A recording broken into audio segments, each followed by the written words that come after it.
Now that it's December and the end of the year, it's a good time for us to reflect. What has happened to Tesla's business? How has Tesla's fundamentals changed? And while not fun, it's also a good time to ask the question, what events made the stock fall the most? You think we know, right? So this year, Tesla officially launched their Giga Berlin, Giga Texas. They demoed the Tesla bot. They released Semi, and they just recently made FSD beta wide release. They had record quarters again and again, but despite that, the stock fell. So today, Yashu Sharma joins us to help us give perspective on all of that. Thank you so much, Yashu, for joining me. Thank you, Herbert, for having me on. Appreciate it. Yashu has a YouTube channel called Hit That Bid. He is an expert in analyzing Tesla fundamentals. He's got his own long-term modeling forecast as well that we're going to look at. And he's actually well known for his stock options momentum trading advice, but he has a passion in converting more people to EVs. So Yashu, you're going to need to tell me more about how you got into that. And you seem to be a bright guy, so please help me get brighter.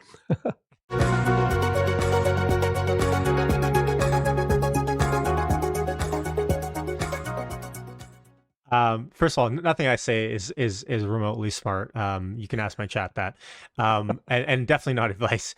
But what got me into everything was actually sitting in a Tesla. Funny enough, I've told this story multiple times on my channel, but I'll kind of give the elevator version of it.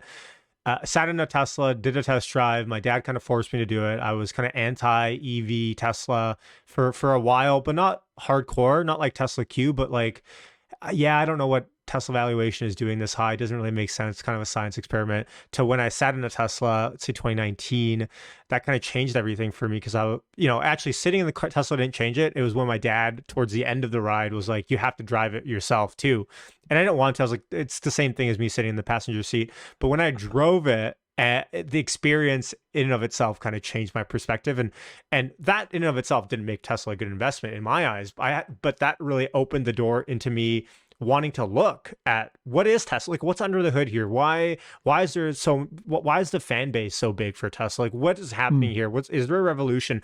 And kind of one thing led to another, which kind of led to, I guess, me getting into Tesla, getting started with talking EV, test driving Chevy Bolts, Nissan Leaf. We had one in the family. And then options has kind of been my background for better or for worse because of my dad and him kind of being like a kind of the OG degenerate gambler of his day, and me growing up since, as a kid talking stock with him. And so and I used to do, funny fact, I used to do like live streams on YouTube in 2016, 2017 to like 0 viewers of just me trading on Thinkorswim. I took all those videos down. But one thing led to another, and I was like, I'm spending too much time talking Tesla in 2020. I was talking about the S&P inclusion with my buddies, and they're like, dude, stop. I don't care. And to be fair, I get it. And I was on Twitter a lot, and no one was talking about the effect of options momentum on Tesla and inclusion and what the weighting was going to be like. And I was like, I love talking about this stuff. I love talking about options, the momentum there.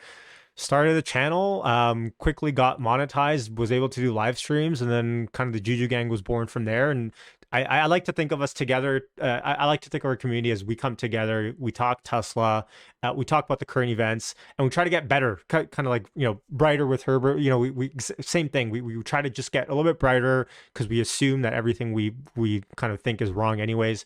And then we try to make our basis from there. But it's always entertaining watching stuff, talking with people, and I'm super lucky to have an awesome subscriber base. Yeah, my friend Xander Sky, you know him well, of course. He really tells me that you were the channel that he really learned a lot from.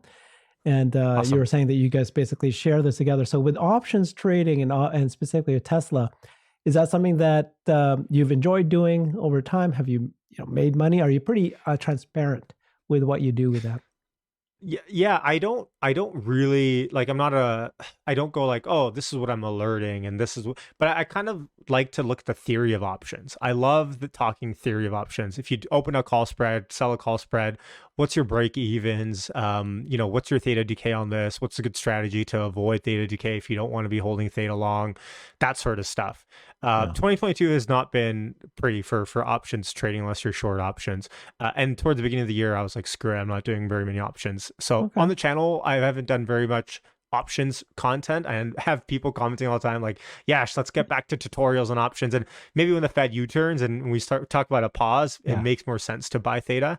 But this environment is quite unique. Like we haven't seen this type of a drawdown market wide for a long time. So I'm not Yeah. sure if options has been the best scenario Right. When I so far. discovered you just recently, when I saw one of your videos and hearing you talk about it, the thing that really excited me was when you start talking about Tesla fundamentals and your knowledge regarding that. So, why don't you tell me a little bit about one of the things I saw was your analysis of the forward PE, Tesla's forward PE against the potential revenue that's coming out there. Can you share Yeah, that with me? sure.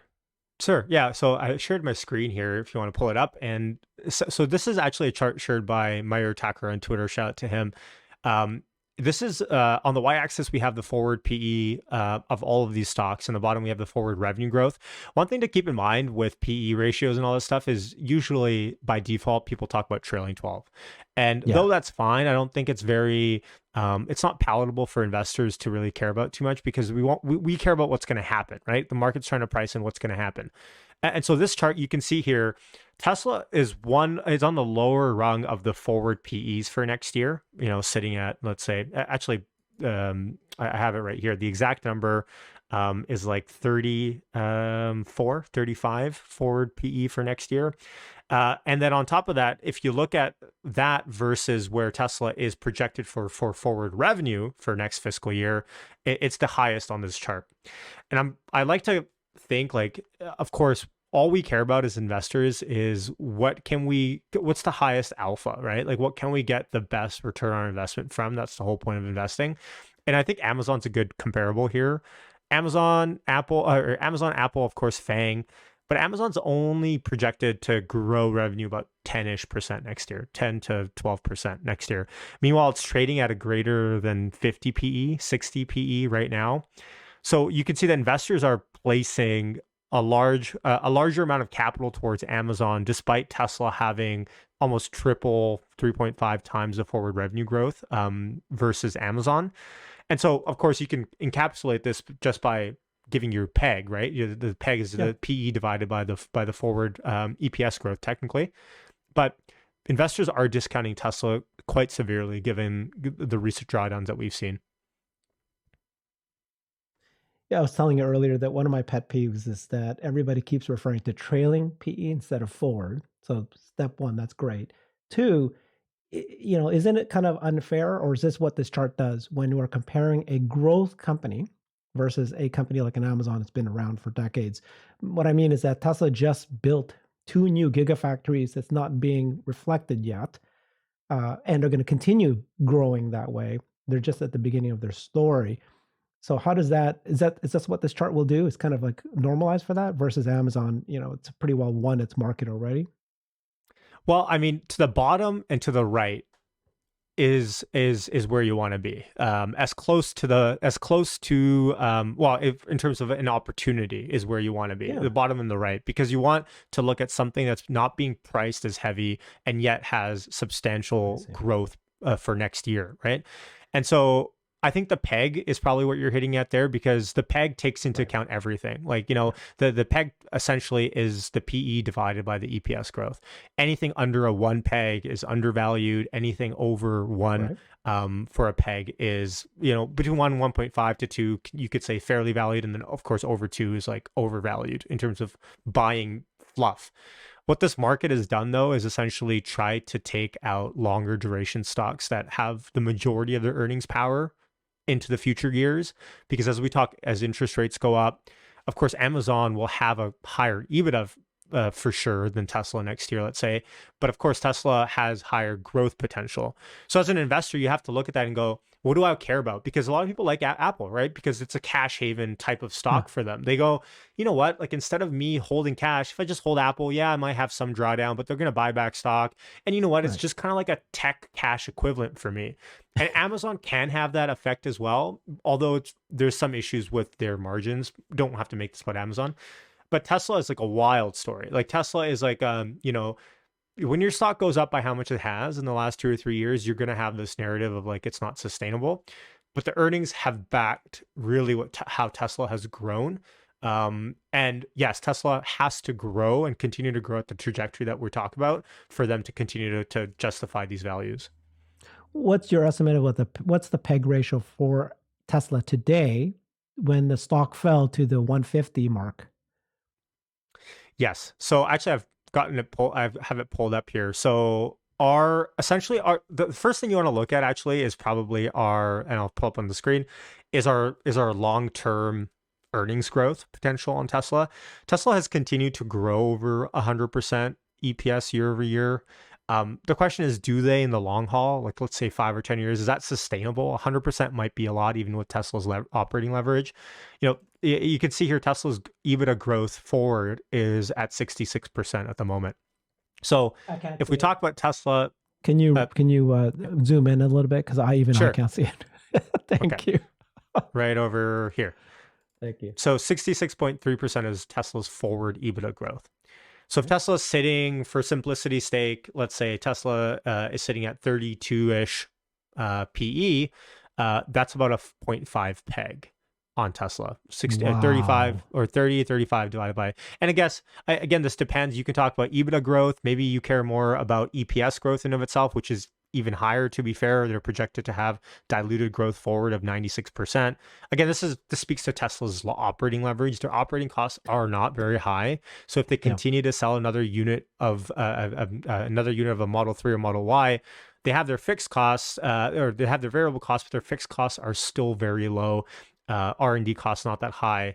And so that's really the power of the operating leverage that Tesla has. So Yeah. their peg is very low. It's one of the lowest pegs I think that you can find in the Nasdaq, to my knowledge. Let's say that again. You're saying that Tesla's is one of the lowest peg ratios in the Nasdaq right now. Well, especially forward looking, I would Forward say. pegs. Okay. And remember, Herbert, I think it's interesting to say as well, like next year, we're going to see earnings growth across the board go down. And so when you see earnings growth across the board go down, you really want to be positioned in a way, with your investments, maybe with a company that still will fare relatively well versus their peers. And the problem, or the opportunity, I guess, here is that a lot of the street doesn't think that. They don't think that Tesla will do well next year. They think, in fact, that Tesla will perform relatively weaker versus their competitors. And so I guess that's what differentiates Tesla bulls from Tesla bears, is that they think as the market gets weaker, aggregate demand continues to go down across the board, Tesla will perform disproportionately worse. Whereas I think we all agree, probably watching this, that Tesla's going to perform disproportionately better versus their peers. Sure. What's your estimate of earnings for 2023? Between I think EPS non-GAAP maybe between $8 to $10. Okay. 2023. I think that's reasonable. What do you think the analyst estimates are on average? I think the analyst estimates are between 6 and 8. I think 8 is the high end of the street, to my knowledge, for 2023. Yeah. So even with a 6 to 8, the peg ratio should still be under 1, right? I mean, I don't know. Well, I guess you got to look at the EPS growth, or the EPS of this year as we head into the next quarter. I think the high estimate for this quarter for EPS might be like $1.75 for fourth quarter of this year. And so if you let's say $2, annualize that, we get to 8. Yeah. If the high end of the street is essentially annualizing quarter 4 and saying past this, we don't see growth. In fact, they're seeing negative growth, right? For next year.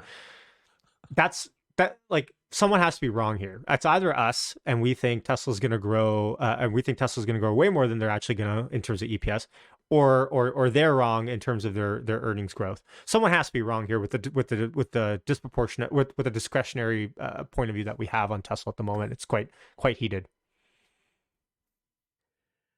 So tell me how it is possible. We're two bulls talking to each other. How is it possible that earnings is not going to grow next year?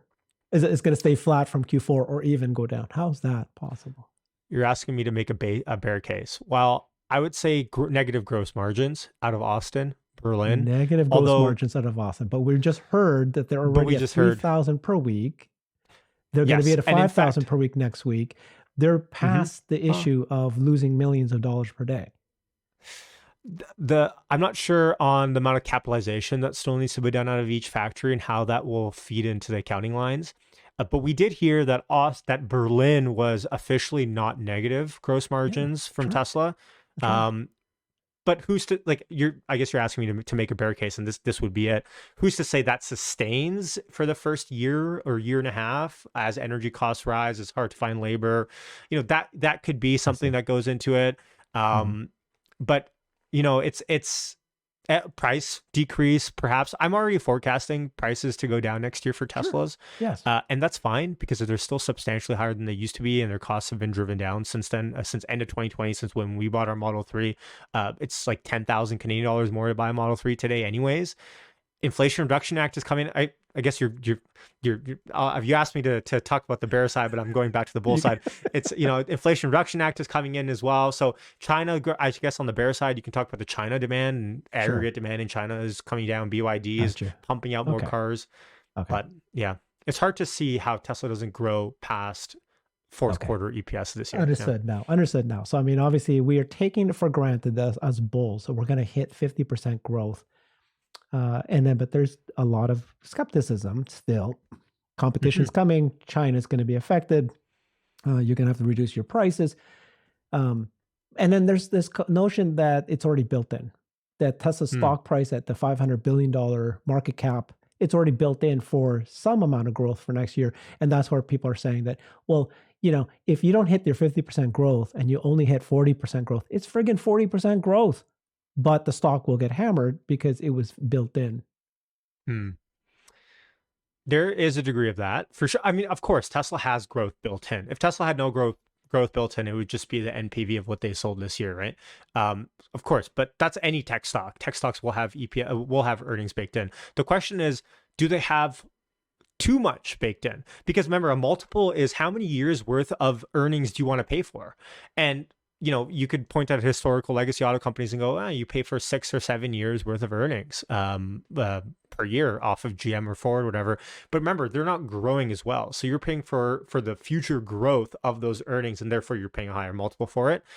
But I like to look at 2025, 2026. I like to look at 4 or 5 years from today and project back the net present value of Tesla as an auto company only, and their earnings and their margin and their EPS from there to now, and discount that, because I think 2030 is a bit far-fetched. I see some people talk about 2030, and though I get really excited talking about it, it's just a lot harder to factor in stuff like robo-taxis, stuff like Tesla bot, stuff like energy, where there's just 8-9 years worth of so much can happen in 8 or 9 years, right? So I think 4 or 5 years, 2026, looking back to today, is kind of what I look at in discounting to just get the value of the auto business.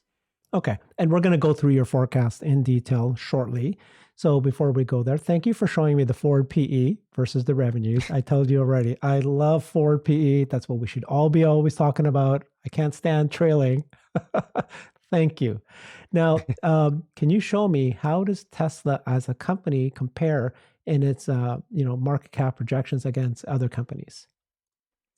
Yeah, I've pulled up Amazon here. We're chatting about Amazon. Amazon is currently a $900 billion market cap company. And I've pulled up all the stock prices here. So if you want to check it out, of course, Amazon had their recent split. And Amazon, by the way, just to highlight, is down about 50% year to date. Tesla's down 62. Right. But if you look at Amazon's forward, because remember, that's what we care about, forward earnings potential, and you look at their EBITDA growth for next year, really, they're only slated to grow, again, like about 13, maybe 15% for being generous for next year. So Amazon trading at $900 billion, with a current trailing PE, just for a second, of 81, sitting on Amazon, and forward PE actually, in fact, negative, because they're projecting a negative earnings growth for next year. It's or negative earnings for next year, net income. But if you look at just the disproportionate valuation of Amazon versus Tesla, it's a real head scratcher. A $900 billion for a company that is slated to grow earnings only about 15% next year. And in fact, if you look at the margins, the EBITDA margins this is for Amazon, they're about 10.2%. And the really gross part of this is that they are declining and flatlining. Whereas if you look at Tesla and their EBITDA margins, They're continuing to rise as cost efficiencies come from stuff like the 4680s or gigacastings, new age factories, we saw Tom Zhu actually hit up Giga Austin this week, probably talking about engineering practices and try to up their production there as well. So we see that Tesla's their EBITDA margins are on the up and to the right, whereas Amazon is declining, flatlining. Their forward growth is slated to be very different. Tesla's is, and I showed you before, Tesla's forward growth is between 60 to 100% forward growth. So, and Tesla trades at currently, as we talk, I want to get this right, $475 billion worth of a market cap. Yeah. So pretty much half the price for Tesla versus buying Amazon stock today, despite the growth. So why is this? Why is this? We all know this. We all know that Tesla has fundamentals that are through the roof better than all the other FANG stocks, and yet they wouldn't get investment grade credit rating. They're not getting their due because they're still in a wait and see mode, right? And yet they've already did across the board quarter after quarter record revenue, record growth, and yet every time you do that, they still say, "Well, show me next quarter. Show me next quarter." Well, what? Why is this? I think it's unprecedented. You don't really see automakers come out like this, go from where Tesla was at when, you had negative gross margins, disgusting net income, loss after loss, and then turn the tide as quick and how hard Tesla has in the last few years. You just don't see that happen. And when you do, the immediate reaction from Wall Street institutions is, this is a one-off. This is not going to be sustainable. And I get the cynicism because before I drove in a Tesla, it didn't really make sense to me, but I kind of had that Apple moment, which made me okay, well, I get the product speaks for itself. And I'm very careful with that because just because a company has good products doesn't mean it's a good investment, right? It's hard to find where those two mesh sometimes. But I think for the most part, Ford, GM, like these companies have really low PEs. Like they don't trade at huge multiples. And so if you are very, if you look at this very directly, you just go Tesla, car company, Ford, car company, should trade at same multiples. If they're not, something's wrong here. Whereas if you look at Tesla, they have more like tech margins, right? They're headed towards that direction. That kind of Apple's like the high class version of where Tesla wants to be with their margins in the next few years, next 5-10 years. And I think they get there with their software aspect. But as soon as you change out the internal combustion engine for an electric a motor, I think what changes is also the software and the margin ability with software. And we don't even have to get into stuff like the App Store because we can talk about FSD, even selling it where it is today, or stuff like Dojo and selling that as a service with the supercomputing. These type of things are margin enhancing and show Tesla's operating leverage as we move forward, I think. So as a bull, what is your PE that you think that Tesla's a fair PE? And you can tell me both trailing and Ford. Yeah. Sure. I would say well, Tesla doesn't guide, but they say, look, we're projecting for a long-term CAGR of 50%. And I think if you look at the PE and if you want a fair valued stock, you want a PEG of 1. So you would assume a PE of 50 as well. But to be fair, it makes sense in terms of when you look at that PE, because for example, I have on my modeling here with Tesla PE at 50, EPS growth at 50% as well, gets you a PEG at 50. But this is in particular for end of 2025, 2026. So discounting that back from then, as we sit here today, a PE of 50 with EPS growth of over 100% is a PEG of 0.5. So it's quite undervalued.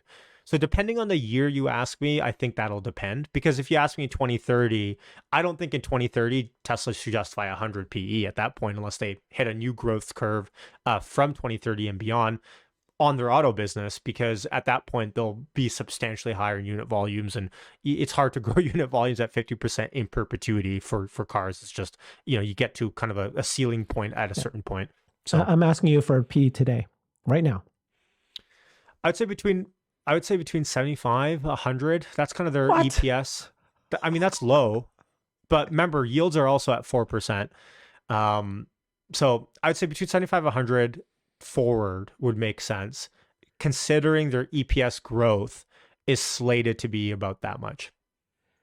What is your estimate of what the price should be today? If it's fairly valued based on that PE that you just said, right now, what do you think the Tesla price should be? Well, here's the thing. What I think the market will do and what I think what will happen is quite different. So if you Of ask course. me what I think the market will do, I think 75 to 100 is probably what the market will deem as fair. As we talk right now, it's 35. So of course You're it's like talking half PE. of that, right? Yeah, you're talking PE. Um, I'm I talking think price right you're now. Yeah. muted. I think you're muted there. Oh, I'm muted. oh yeah, you're back. I don't know why. Okay. Sorry, can you repeat that? You're talking PE. I'm talking price. So tell me what price you think the stock is right now. So I have my model based on 5 million cars in 2026, which I know might be low. 5 million cars in 2026 at a 47,000 ASP, 20% margins, and a 50 PE then. Discounted back at about a 14% discount rate. I could walk through all this. Yeah, let's go ahead and do that. So, okay, sure. So one thing I want to highlight is this is my model. This is my playing model. So whenever I get an idea in terms of like what would happen if this happened in my model, I plug it in. So this is kind of the last state that I left it in. Deliveries, I think that's the first thing to talk about. Tesla is slated. Tesla talks about 50% growth. I don't think Tesla will continue to grow at 50% past a certain point. I think at a certain point, they probably hit a cap in terms of where they can grow. So I have about until 2027, and then I have a 30% growth past that. But I look at 2025, 2026. In 2025, I have projected about 4.7 million cars for Tesla. In 2026, that's a big jump to 7.17. So just for the sake of being a little bit conservative, let's say on this model, I have just 5 million cars sold in 2026. It's just kind of a baseline to look at. And their revenue based on $47,000 per car ASP. Currently, I think ASP is a little bit over 50,000. So coming down a little bit. I have about $235 billion of revenue, $47 billion worth of profit. And again, that's with 20% margins. And then with the 50 PE, because again, I have 50 PE growth baked in for EPS growth for a peg of 1. I have the market cap in 2025, 2026, around 2.35 trillion. $15 EPS, let's say 2025, 2026. Now, the issue is $1 in 2025 is not worth $1 today, especially with the discounting that we see. So my discount rate I have in this model is about 14%. And that's a combination of the 4% yield-free, risk-free yield and a 10% risk factor. This is quite subjective. Like this is your hurdle rate of what you would deem as a good investment. And you discount that back. So a discounted market cap based on remember, this is just the car business and it has all of my assumptions on the left. Factories, 4680 scale, margin improves, demand sustains, no robo-taxis, no energy, no major stock dilution. I have a market cap discounted back about 1.4. With this many outstanding shares, 3.16 billion, that's about the value today of $440 per share. Okay, I love this. So when you say 5 million cars in 2026, and you've kind of explained to us that that's actually you actually went and made it a little bit more conservative, more realistic, not just assuming 50% growth every year. But in order to get to 5 million cars, would they not, some people are saying, need to build beyond the Model 3, Model Y? What's your thinking there? It's the Cybertruck will eat up a lot of units because I look at the Cybertruck as opening up a new pool of Tesla customers, because today I think it's probably fair to say you can probably pick out the Tesla owner in the group if you were given like a random sampling of people. But I think the general contractor, electrician, plumber type of person that currently has to buy pickup trucks, Ford F-150s, that sort of person will be additive to the Tesla pool of customers as we move forward. So I think they can grow unit volumes, and I think Model Y will eat up probably the majority of this chunk of this 5-ish million, 2 or 3 million. I think Model Ys, and I think I think Tesla has the current mix with Cybertruck to be able to hit these numbers. You could make the argument Yashu, to get to 20 million 2030 or 10, 15, that's when you're going to have to introduce the compact. And I think that's probably fair. I think I heard even Elon saying that Model 3, Model Y would probably top out at 3.5 million. Together? Yep. Yeah. So 1.5 Cybertruck by 2025, 2026, I think is probably reasonable. Good point. So let's go back to your assumptions there. Let's focus on, can you make that larger so people can see it? And so, clearly you said no robotaxi, no energy, no stock dilution. Okay, that's straightforward. But then you said factories and 4680 scale. Are you building in the thought, is this just existing factories that we have, or does it have to require additional factories in order to build the 5 million? I think at that point, we'd probably want to see at least another factory or two already, at least one more factory up. There have been some debate that you don't need to because you can expand current Giga Shanghai 2.0. Austin is huge. You can continue to build in Austin. You don't really need to. You just need the supplies. And Berlin is huge as well. But, I think probably one more factory probably is what you need there. Because it's not just getting to this amount of unit volume. I think it's about getting to this unit volume and still thinking, oh yeah, Tesla can continue to grow from here because they have the capacity. Because if you get to this unit volume and you go, okay, Tesla's capped out, then that doesn't really fare well for the multiple that Tesla would get either. Yeah. And then, so you're saying that based on this analysis, looking at 2026, backtracking it down, the price of the stock should be theoretically at $440 today. That is way more than all-time high. Yeah, what is all-time, like 400 something bucks? $400, so, yeah, 407 or 415 bucks. Yeah, and again, these are my assumptions. I love to talk about my assumptions, but I always tell people, throw in yours and see what you think. I've talked to people and they're like, oh yeah, like my hurdle rate, my weighted average cost of capital is nothing less than 17%. And I don't think Tesla could do 5 million cars. I think Tesla only does 3 million cars. I was listening to CNBC today's Tony Sacconaghi from Bernstein, and he thinks 2025 Tesla does 3.2 million cars.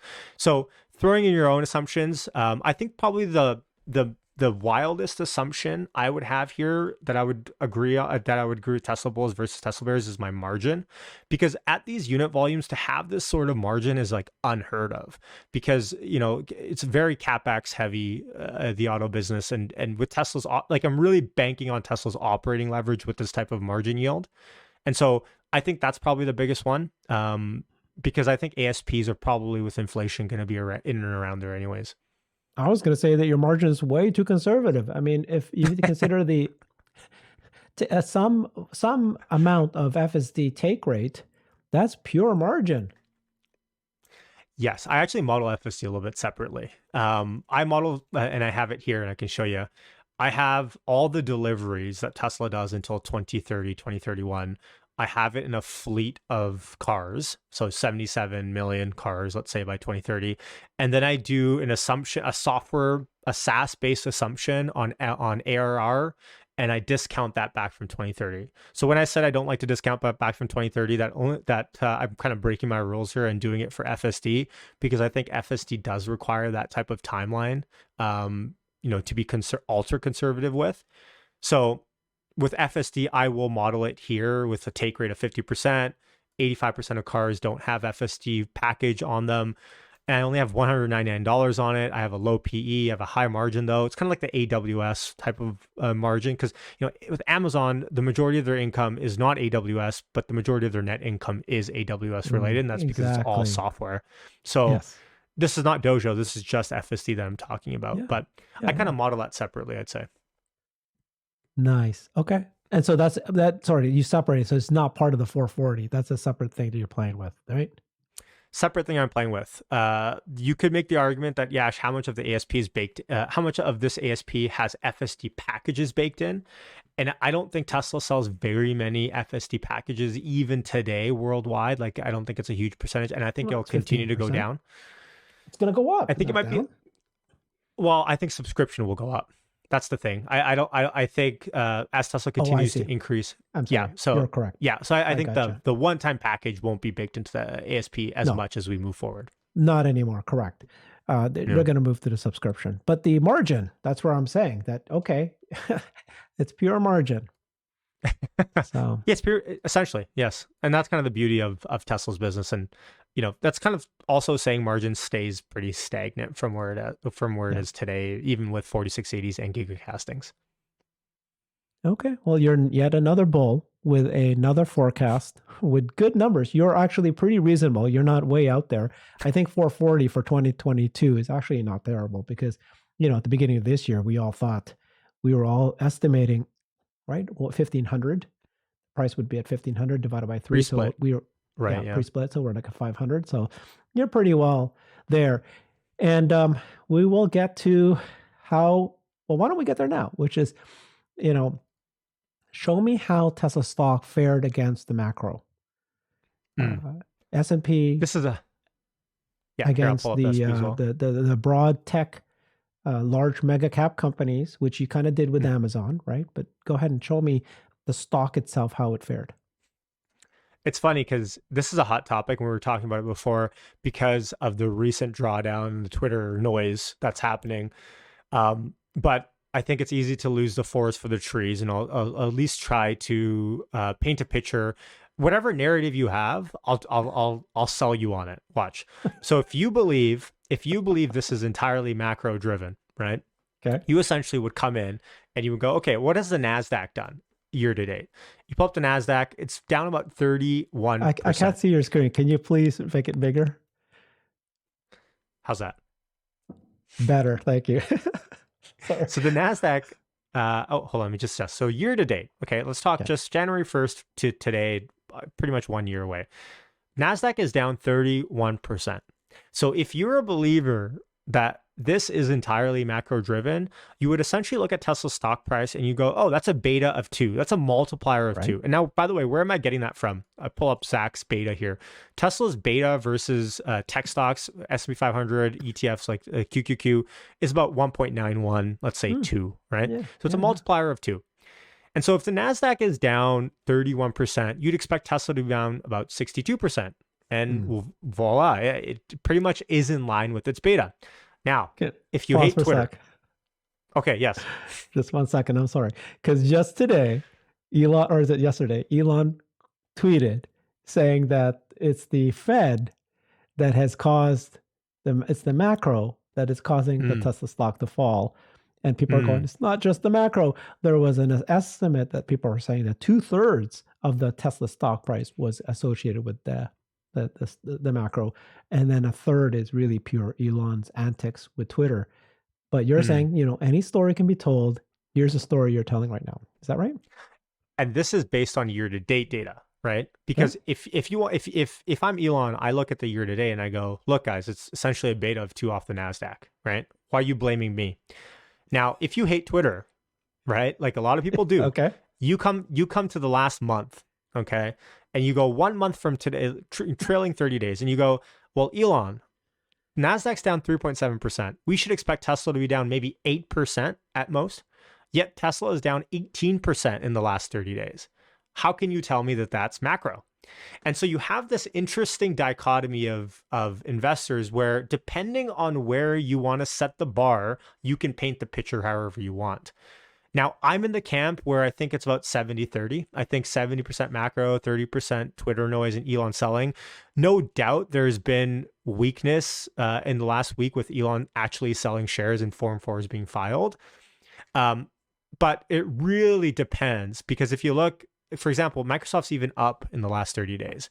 Amazon's down about 7%. Apple is down actually way more than it should be, down about 10%. So even if you did 6 months, I think the Twitter debacle, you could argue, even started like 6 months ago is when like the original purchasing timeline was. In that 6 month timeline, the NASDAQ is flat and Tesla is down 30%. There you go. So you can't really say that this is entirely macro if your reference point is 6 months. Yeah. Let me share you my thinking of what happened in my mind, right? Was that in the beginning of the year, we had the Tesla stock at the all-time high, right? We were all very, very excited. And what is it, mid-January, February? Right. And then, right at the beginning of the year, yeah. Right, beginning of the year. We were all very excited. Things were looking great for us. Now, the stock started to fall, But because of the economy, right? The macro, inflation, the war, COVID, shutdowns, all these things Mm-hmm. happened. But I felt good. Why did I feel good? Because my investments are in Apple and in Tesla, and and then I did move sometime last year some of my Apple into Tesla, and so I'm looking at that, going, okay, how has my decision to move to Tesla from Apple fared? Mm-hmm. And what I've been watching was every company got hammered for the first 9 months of this year. And many of them are self inflicted, right? Um, we're talking Google, Meta, Facebook is just totally just imploded, right? Amazon, Yeah. everybody got hammered except for two companies, Apple and Tesla. They were faring very well into September. And I don't Right. know if it was, I think it was around September. And Mm-hmm. And I was going, okay, so hey, macro hit everybody, but at least not so much Apple and Tesla. We're doing okay, even though we saw the stock fall. But in the last 2 months, Tesla fell big time. And why? Mm. Because of Twitter purchase. He actually purchased it, he actually owned it. And things are starting to be tweeted and controversy and all that happening.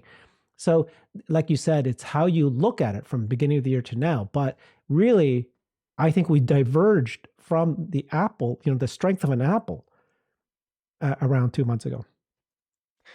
I don't think Tesla will ever have the strength of an Apple in the next few years because Apple implements heavy buyback programs. Like they buy Yes. back like Yeah. 25 billion dollars every quarter of stock. Crazy. Yes. It's a lot. So that really sets a good floor for investors. Like that's why they look at it kind of a cash equivalent with how much buybacks they even do. But you're right. Now here's my nuanced take on this. Tesla was doing relatively strong up until let's say 3 or 4 months ago. And then the Twitter noise got to Tesla and brought it to the macro. Now, if Tesla was not faring well the entire year and was faring just as badly as expected with the 2 times beta, would the Twitter noise have brought Tesla way worse than Okay. the Nasdaq? Mm. And I think you can make a case of that. That's probably what I believe is that we were lucky that Tesla was faring as well as it had, and it had kind of a relative lead versus its peers for the majority of the year.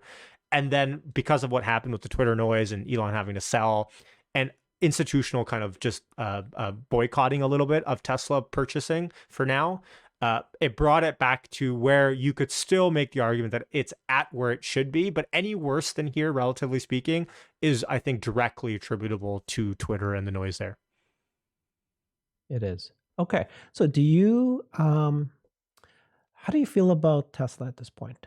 Tell me about like what fundamentals you're looking at. Is it temporary? This what we just talked about, right? In the last 2 months, the stock got hit hard. Is it permanent? Because it's a brand reflection, it's people's moral compass. They're refusing, although we Mm, don't think I think few of us think that it's actually impacting the demand right now. There's concern maybe that might impact the demand in the future, and there's a debate. Most people actually think that it's a temporary thing, right? It's like mm, Volkswagen had their big emissions scandal, and you thought that they were done right. for, and no, they're Right. fine. Everybody's fine. Forgot about it. Is this with the same scenario? As soon as he brings on a CEO of Twitter, which he's probably very likely going to do in 3 to 6 months, this will all be forgotten. Or yes, is it a temporary thing, or do you think that something fundamental has shifted? So in my opinion, it's a temporary thing. It will pass. It's just the flavor du jour. It will pass for sure. I don't think substantially speaking, there's a demand issue on Tesla because of this. But I do think, in the same vein, it's very revealing how Tesla handled it. And I don't think they handled it. And I use this as almost an exercise of it's like a stress test for Tesla investor relations, Tesla board. We didn't hear any communication with the drawdowns. We didn't get any investor sentiment. And that's technically, you could argue, is not their job to just, cuddle investors all day. But we didn't hear any communication aspect on it. There was CEO ousting rumors of like Tom Zhu taking over. Didn't hear any denials of that.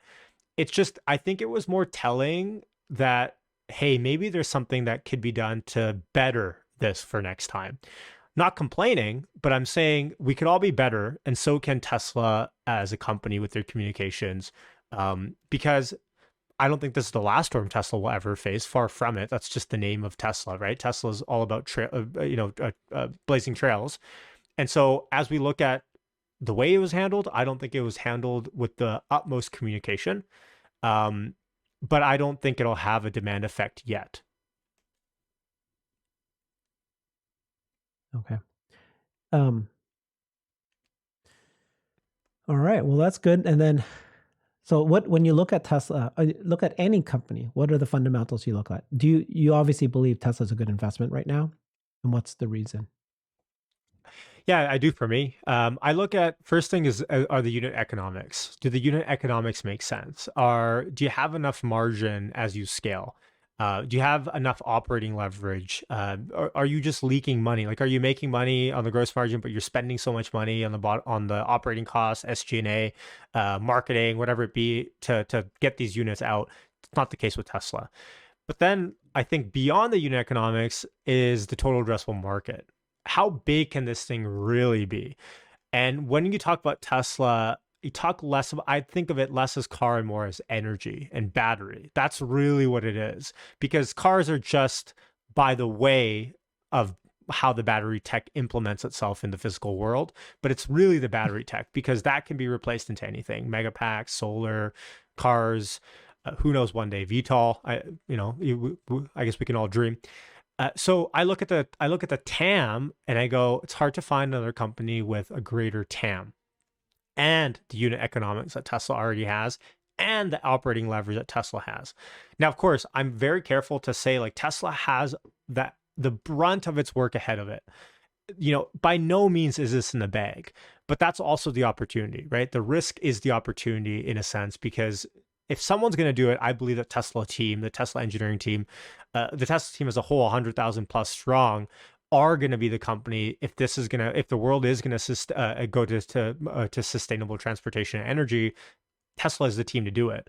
And if there is like a hard deadline, what's a better deadline than a government banning gas cars and saying you can't sell any more gas cars? What's a better, and you can argue about free market theory, we can have this debate later, but if a government comes out and says in California 2035, yeah, you're not allowed to sell any more gas cars. In Canada as a country, they're banned 2035 and on. That's a terminal date for a lot of companies to be like, we can't print any more money starting from this date. What are we going to do from between now and 12 years from now? And so Tesla is already positioned to take over that. In 12 years from now, I think the lead just gets larger and larger. But selfishly speaking, Herbert, I say this a lot, I really wish there is a competitor to Tesla that pops up in the next few years, because first of all, it's just better for EV adoption, but there would be no Apple if there was no Samsung. The fighting, the worst thing that can happen is resting on your laurels and having a monopolistic environment with electric vehicles. You want the fighting, you want the stealing of engineers between each other, you want that kind of playmanship between those two companies to fight for a better car, better tech, better everything. And sadly, as we sit here and we talk, I don't see who is second by a country mile towards Tesla and EVs. So yeah, bottom line for me is hard to find a better company to talk about in the next 15 years than Tesla. Wonderful. You made me remember something that I learned as a startup founder myself, that we were taught that if I ask you the question, which is the most important for a company, right? Is it market, is it product, or is it the team?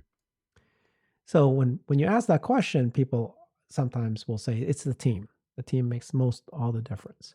Others will say, no, it's actually the product, right? You started off by saying it's the unit economics of the product, then it's a TAM. The actual answer for that particular analysis was that it's actually the market. Because if you are in a business that is in a growing, fast growing, massive market that's just changing the world, it doesn't matter if you have a bad team, it doesn't matter if you have a mediocre product, you will still rise up in the tide and succeed. That was what I learned. But then when you were talking, it made me reflect and realize that, well, making cars is very difficult. The unit economics is not easy, right? It's prototypes are easy, Mhm. but actually producing a friggin' car, it's impossible. It's very difficult. And we're looking at these competitors struggling really hard from the pure EVs, of which Tesla did. They almost died. Right. This is Tesla. They Right. almost died. Mhm. And then these OEMs, they can't, as far as I'm aware, I don't know of any other electric vehicle manufacturer is able to have a profitable product at this point, except for Tesla. So Mhm. it's hard. And so in that scenario, they've got to, you have to be able to produce a product at a profitable before you could even take advantage of a growing market. True. So I Yes, appreciate what you just because said there, but yeah, yeah, because you can't scale negative gross margins. It's just, I mean, you can if scalable. you get government subsidies at the wazoo and you continue to have them in perpetuity, which, by the way, is definitely a case that we can talk about as something that might happen. But you're right. You can't scale a dud. It's just not possible. Okay, so the reason I'm invested in Tesla is because of the TAM. The electric vehicle, the revolution of the EV industry is clear at this point, and I made the bet before it happened. We're all realizing now that it has happened, and now Right. you've sold 2 to 3% of the market, and this is where let's say our TAM, our market cap is at 500 billion. And it doesn't matter because we're just at 2 or 3%. And even if competition comes and we get to 18, 15 or 20% because the competition take over the rest, well, we still have a 10xer, you know? So that's a real potential. Is there any product that you feel strongly about Tesla's in 2023 that's coming up that you think is going to be a real game changer to the margin, to the business, to why you're Hmm. investing now? I'm debating between talking about compact and Cybertruck. I'm not going to talk about compact or robotaxi if you want to call it that, just because I guess I think we're all kind of tired about talking about products that are still pre-order. But I'll talk about Cybertruck, assuming that it gets delivered next year. Like I said, I think Cybertruck opens up a whole new pool of people to Tesla, not just Tesla investors. Like forget about that because I think people a lot like I was an investor second of I used the product first. I know for a lot of people it's the opposite way. Yeah. But the Cybertruck in and of itself is going to be epic because, first of all, you talk about Tesla marketing. Should Tesla spend money on ads? Just go drive a Cybertruck. The more Cybertrucks that are going to be out on the road, everyone is going to be staring at this thing, asking questions, Yeah. memeing it. It's going to be all over social media, TikTok, whatever. And on top of that, the utility aspect of a pickup, you just have so much more potential. In a consumer car, and I call Cybertruck a non-consumer for this example, but in a consumer car, you have like camping capabilities, you have dog mode, like it's cool. But in a pickup truck, the amount of talk that it's going to get in the general contracting community. Oh, I could charge all my tools here. I could stay in the back here. I could camp this out. I'm an off-gridder. Like it's just endless. We'll talk about VPP opportunities later. It's just endless in terms of talking about the Cybertruck, and it's going to be to a new pool of people, which I'm really excited about. It's not the same. It's not serving me, right? Like I'm not a pickup. I'm not a pickup driver.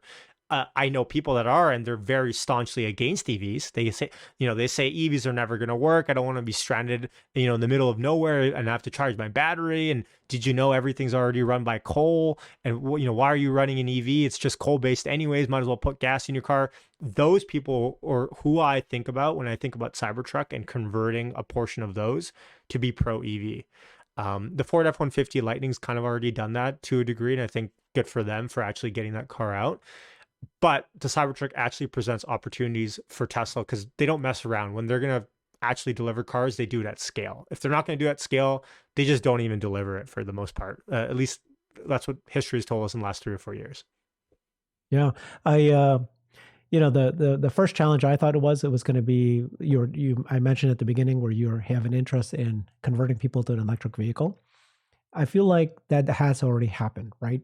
So even with all the car manufacturers doing Super Bowl ads, Mm, telling them to buy an EV, that's what made them realize I need to buy an EV, not an ICE car anymore. I think that decision's been made, especially with the gas prices skyrocketing. Then it right. becomes which EV, and that's when they research and they find Tesla as one of the options, one of the better options. But like you said, also you got converted because you actually had your butt in seats, right? Seats, butts in seats, and you actually Yes. sat in a Tesla, and you realize, oh my God, this is great. Not only to buy the car, but also to invest in the company. And what I look at is that today I think we have only 3 million Tesla cars in the world, Yeah. A little bit over. Yeah. and we're going to be doubling that, next year, and then again, right, the same amount the following year, Hmm. and all. And so when that goes out, and like you said, with the Cybertruck being even so much, everybody will cannot like right now. You drive and you'll see cars flying, and you don't know. Oh, I think that's a Tesla, maybe not. This is no doubt that's a Cybertruck. What the Yeah. hell is that? Exactly. Like, so people, I think people know that electric vehicles is a car to buy, but they don't know Tesla. They really don't. It's surprisingly, they know the name Elon, they know the name Tesla, but I don't think they really know what the car is. Many people will say, Yes. "Oh yeah, yeah, what? It's just an iPad in wheels. Not a big deal. They just slapped an iPod. What's the big deal?" Until they sit in and then drive it, then they realize how much better it is. Um, and so anyway, so there's a combination of that. There's a combination of more and more of these Lyfts and Ubers driving it, Hertz Mm. driving it, and people getting in. The Cybertruck will be a game changer. So the word of mouth will just spread so bigly. Big, yeah. Yeah. You're exactly. I think you're right. I went to Dallas in 2020, right before COVID hit, and I was talking. I was passing by, I think, a supercharger station there, and I overheard a conversation of people saying like, what is a Tesla? Like people had no idea what these superchargers were, and I just had one of those moments where I was like, people don't even know. Yeah. That this car like what it is like I think to be fair, these were older people. They were Yeah. like what is a supercharging station, like like what's a Tesla? And I was like, I live in such a bubble for me to and I think we all do to a degree, of course, right? We live in this bubble of Tesla, but it's like you're right, the world is vast, and it's going to open up to a whole new group of people that are going to start asking questions when this unique design of a truck is passing you on the highway going twice as fast as you and making no sound. So What's your estimate of Cybertruck? Is it still on track in June 2023?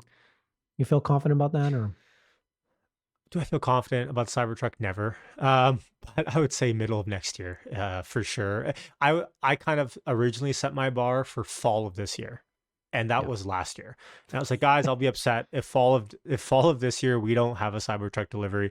And then as kind of Omicron hit and just general market fluctuations, I was like, all right, fine. I guess we'll go into next year. And I think Sawyer is reporting by middle of next year for sure is kind of what they're, and the GigaPress is already installed, right? Is what I heard in Austin. So, fingers crossed for that. And when Tesla, like I said, when Tesla starts to deliver, they don't do it for like a small port. Like they really start to scale.